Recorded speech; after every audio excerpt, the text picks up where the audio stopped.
एक बार एक वैज्ञानिक ने एक टिड्डे तो पकड़ा और उसे अपनी आवाज़ पर छलांग लगाना सिखाया। वैज्ञानिक टिड्डे से कहता कूदो, टिड्डा उसके आवाज़ सुनते ही जोर से छलांग लगा देता। अब वह वैज्ञानिक था तो प्रयोग करना बनता ही था। उन्होंने टिड्डे की छलांग पर प्रयोग किया। वैज्ञानिक ने उसकी एक टांग तोड़ दी और फिर बोला कूदो। अब टिड्डे की छलांग की दूरी कम हो गई। वैज्ञानिक ने उसकी दूसरी टांग तोड़ दी और फिर बोला कूदो, टिड्डे की छलांग और कम हो गई।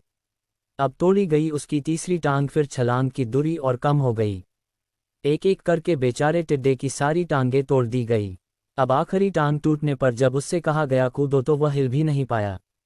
अब वैज्ञानिक ने अपना निष्कर्ष अपनी डायरी में लिखा। जानते हो उसने क्या लिखा? जब टिड्डे की एक टांग तोड़ी गई तो वह थोड़ा बहरा हो गया। जब उसकी दूसरी टांग तोड़ी गई तो वो और बहरा हो गया। हर टांग टूटने के साथ वो और बहरा होता गया। और सारी टांग टूटने के बाद वह बिल्कुल बहरा हो गया। अब जोर जोर से चिल्लाने का भी उस पर कोई असर नहीं हुआ। वो तो अपनी जगह से हिला तक नहीं, छलांग लगाना तो दूर की बात थी। इस कहानी को सुनकर सभी को ऐसा ही लग रहा है ना कि क्या मूर्ख वैज्ञानिक था, इतनी सीधी सी बात उसे समझ में नहीं आई।